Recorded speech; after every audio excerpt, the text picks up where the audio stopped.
अगर आप भी हमारी क्लास ज्वाइन करना चाहते हैं जिसमें हम आपको पढ़ना और स्पेलिंग लिखना सिखाएंगे और साथ के साथ सभी नोट्स भी मिलेंगे, रेगुलर क्लास होगी, संडे की छुट्टी रहेगी। अगर आप चाहते हैं तो इस नंबर पर फ़ोन करके आप हमसे बात कर सकते हैं।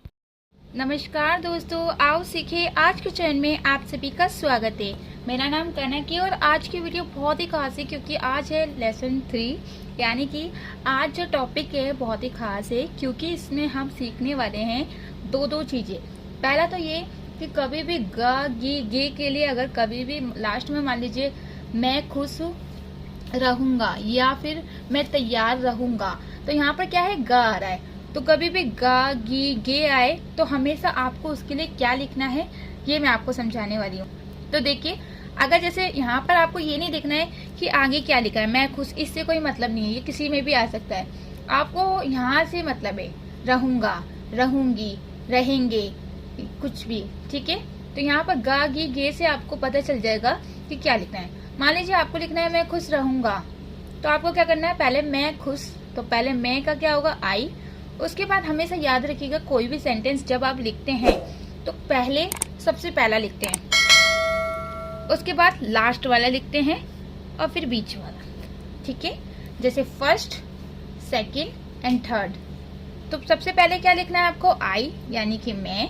उसके बाद रहूंगा का क्या है, शैल बी। कभी भी रहूंगा, रहेंगे, रहेंगे या फिर रहूंगी, जो भी आए तो आपको शैल बी या विल बी लिखना होगा। शैल बी कब लिखते हैं, जब आई और वी के साथ, और विल बी आप सभी के साथ लिख सकते हैं, ठीक है। तो मैं खुश रहूंगा के लिए हमने लिखा आई, मैं के लिए, रहूंगा के लिए शैल बी। अब लास्ट क्या बचा, खुश यानी कि हैप्पी। अब मान लीजिए इसकी जगह मान लीजिए ये आ गया मैं तैयार रहूंगा, तो आपको क्या करना है, वही चीज है आई, शैल बी और रेडी। इसकी जगह मैं आ गया मैं सैड रहूंगा, तो आपको क्या करना है, आई लिखना है, शैल बी लिखना है, यहाँ क्या लिख देना है, सैड।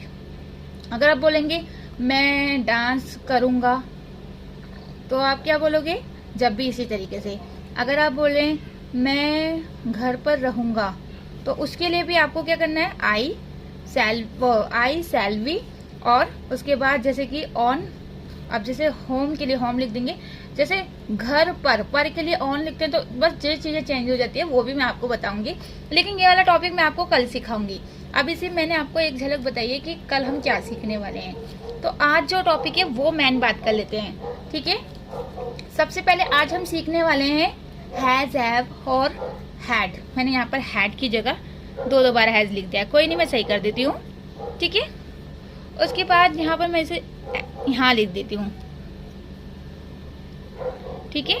तो देखिए हैज और हैव कब लगता है, जब भी आपके पास कोई चीज होती है तो हम उसके लिए हैव और हैज लिखते हैं। जैसे कि रखते हैं, रखता हूँ, यानी कि कोई भी चीज आप रखते हैं, रखता हूँ कब बोलेंगे, जब आपके पास कोई चीज होगी। जैसे कि आपने बोला मेरे पास बहुत पुस्तकें हैं, यानी कि आपके पास कोई चीज है। इसकी पहचान यही है, जब आपके पास कुछ भी कोई भी चीज होती है तो उसके लिए आप क्या लिखते हैं, आप लिखते हैं हैव और हैज। यानी कि हैव और हैज बताता है कि आपके पास कोई चीज है, लेकिन इसकी भी एक पहचान है। अगर आपके पास एक चीज है तो आपको क्या लिखना होगा, ही, शी, इट एंड नेम। ये सब क्या होते हैं, एक होते हैं। जैसे कि ही यानी कि वह, वो एक ही इंसान होगा। शी यानी कि वह लड़की, वो भी एक ही है। इट यानी कि वह जानवर या जो भी निर्जीव चीज है, और नेम यानी कि किसी का नाम। तो जो भी एक चीज होती है उसके लिए आपको हैज लिखना होता है, और जो बहुत सारी चीजें होती है उसके लिए हैव लिखना होता है। जैसे कि यहाँ पर आई, वी, यू, दे, और भी कुछ होगा जो बहुत सारे होंगे, तो उसके लिए आपको क्या लिखना होगा। यहाँ पर देखिए नेम, अगर जैसे आप बोल रहे हैं जानवर, तो जानवरों, तो वो बहुत सारे होगा। अगर एक जानवर की बात करें तो एक है, तो उसके लिए आपको हैज लगाना है, और बहुत सारे हैं तो हैव लगाना है, ठीक है। यानी कि एक चीज के लिए हैज और बहुत सारी के लिए हैव। समझ में आ गया, पर ये चीजें आपको पता होनी चाहिए। फिर देखिए कितना आसान है, चलिए अब जान लेते हैं। जैसे आपने लिखा मेरे पास बहुत पुस्तकें हैं, पुस्तकें यानी कि किताबें भी बोल सकते हैं। तो आपको पहले मेरे के लिए आई लिखना है, उसके बाद आपको पता है क्योंकि पास की बात हो रही है तो आपको क्या लिखना होगा, हैव, क्योंकि लास्ट का हम यहाँ पर लिखते हैं, तो लास्ट का जो यहाँ पर है उसका मतलब भी यही है, ठीक है। पास है उसका मतलब यही होता है हैव या हैज। उसके बाद उसने बोला, देखिए मैं यहाँ पर भी एक चीज बता देती हूँ, first, second and third, fourth. अब ये कैसे हुआ, देखिए पहले पहला लिखते हैं फिर लास्ट का लिखते हैं, ठीक है, ये है ना।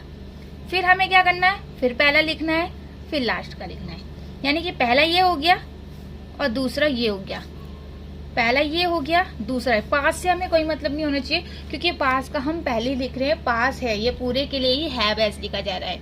तो आपने लिखा आई यानी कि मेरा, उसके बाद लिखा आपने हे का मतलब यानी कि पास है का मतलब हैव, उसके बाद आपको ये लिखना है बहुत यानी कि मैनी, उसके बाद पुस्तकें यानी कि किताब यानी कि बुक्स, ठीक है।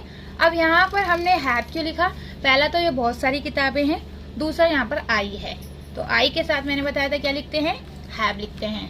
उसके बाद हमारे पास एक कीमती पेन है, तो यहाँ पर क्या है, हमारे की बात हो रही है, यहाँ पर ये नहीं बोले कि मेरे पास, अगर मेरे बोलते तब भी आपको है भी लिखना होता, अगर मैं बोलती वह कीमती पेन है तो वहां पर आपको क्या लिखना होता, जब आपको एक वचन माना जाता। लेकिन यहाँ पर क्या बोल रहा है, हमारे पास, यानी कि बहुत सारे लोग हैं, तो सिंपल आपको वी लिखना है, और हमारे के लिए वी होता है तो वी लिख दिया, और इससे आपको पता चल गया कि बहुत सारे हैं, तो यहाँ पर आपने हैव लिख दिया, ठीक है।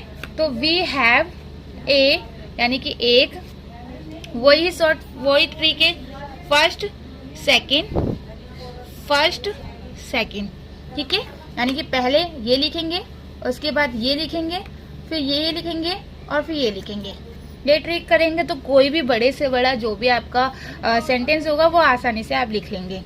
उसके बाद उनके पास 2 नौकर है, तो वही first second, first second. They have 2 servant, ठीक है। तो यहाँ पर भी आपको पता चल गया कितनी सिंपल ट्रिक है, इससे आप आसानी से कोई भी सेंटेंस बना सकते हैं। और अगर मैं आपको बताऊं सब्जेक्ट वर्ब, तो उसमें थोड़ा सा हम कंफ्यूज हो जाते हैं और हमें याद भी नहीं रहेगा, क्योंकि हम लोग क्या करते हैं, जो भी मैं चीज सिखाती हूँ वो ऐसे सिखाती हूँ कि बहुत ही आसान ट्रिक हो और आपको 2 मिनट में याद हो जाए। तो यहाँ पर आपको समझ में आया, शाम के पास एक मकान है, तो पहले वही ट्रिक आजमाएंगे, मैंने यहाँ लिख देती हूँ ताकि आपको समझ में आए, फर्स्ट सेकंड, फर्स्ट सेकंड। तो पहले शाम लिखेंगे फिर हैज, क्योंकि शाम एक नाम है और एक ही इंसान के बारे में बात हो रही है, तो शाम हैज ए। यहाँ पर शार्प क्यों लिखा गया है, एक मिनट, मैंने गलती से यहाँ पर गलत लिख दिया, क्योंकि यहाँ पर नाइफ ये दूसरा उसका था, यहाँ पर आपको क्या लिखना है, होम लिख देना है, ठीक है, ठीक है। आप इसकी जगह हाउस भी लिख सकते हैं, तो ये तो मैंने गलती से लिख दिया होगा, इसको हटा दीजिए। वैसे भी अब इससे आपको पता चल गया किस तरीके से आपको लिखना है। ये 3 ऐसे सेंटेंस है जो आपको खुद बनाना है। जैसे एक अफसायक कार्य है, उसके बाल घुंघराले हैं, मेरे पेट में दर्द है, तो ये क्या है, बहुत ही सिंपल है। उसे एक अफसाय, ये सब आपको लिख के दिखाने हैं और आपको कमेंट बॉक्स में ही लिखना होगा, ठीक है। मैं आपको इसके थोड़े थोड़े हिंट लिख देती हूँ ताकि आप आसानी से लिख सके। तो यहाँ पर मैंने लिख दिया है जैसे कि उसे और उसके, तो ये क्या है, उसे एक अफसायक काम है, तो यहाँ पर हम जरूरी नहीं है ही लिखे, आप सी भी लिख सकते हैं, क्योंकि वो लड़का भी हो सकता है लड़की भी हो सकती है, दोनों में से कोई भी हो सकता है। तो देखिए ही इसलिए लिखा है क्योंकि हमें नहीं पता है, लेकिन फिर भी हमने अपने अंदाजे से ही लिख दिया है। और यहाँ पर उसके बाल घुंघराले हैं, तो जरूर लड़की की बात होगी, मतलब एक अंदाजे के हिसाब से हमने शी लिख दिया है, ठीक है। उससे और उसके के लिए आप ही शी लिख सकते हैं। और यहाँ पर बाल वही कर्ली हेयर, और अफसायक यानी कि अर्जेंट, यानी कि अर्जेंट हो गया, कार्य यानी कि वर्क, तो इस तरीके से। और दर्द का मतलब होता है एक्स, ठीक है, यानी कि जो आपको पता ही है स्टोमच यानी कि पेट होता है, और दर्द यानी कि एक होता है। तो यहाँ पर मेरे के लिए आप आई लिख सकते हैं और मैं के लिए इन लिख सकते हैं। ये आपको खुद लिखना होगा, मैं अभी आपको पूरा नहीं बताऊंगी, क्योंकि आप खुद लिखेंगे तब आपको ज़्यादा अच्छे से समझ में आएगा। कमेंट बॉक्स में लिखिएगा ताकि मैं बाद में देख सकूं कि किन्ने सही लिखा है और किन्होंने गलत लिखा है, ठीक है। और हाँ, सबसे ज़रूरी बात, अगर आप स्पीकिंग के साथ साथ आप चाहते हैं रीडिंग और स्पेलिंग लिखना, क्योंकि बहुत से लोग ऐसे होंगे जिन्हें अभी रीडिंग और स्पेलिंग में प्रॉब्लम होती होगी, तो आप हमारी कोचिंग ज्वाइन कर सकते हैं, जिसमें हम गारंटी से आपको पढ़ना और स्पेलिंग लिखना सिखाएंगे। बहुत ही अच्छी तरीके से हम सिखाएंगे, साथ के साथ सारे लिखे हुए नोट्स देंगे। और इसमें आपको 2 महीने की क्लास होगी, जिसमें आपको रोज़ाना क्लास होगी, संडे की छुट्टी रहेगी।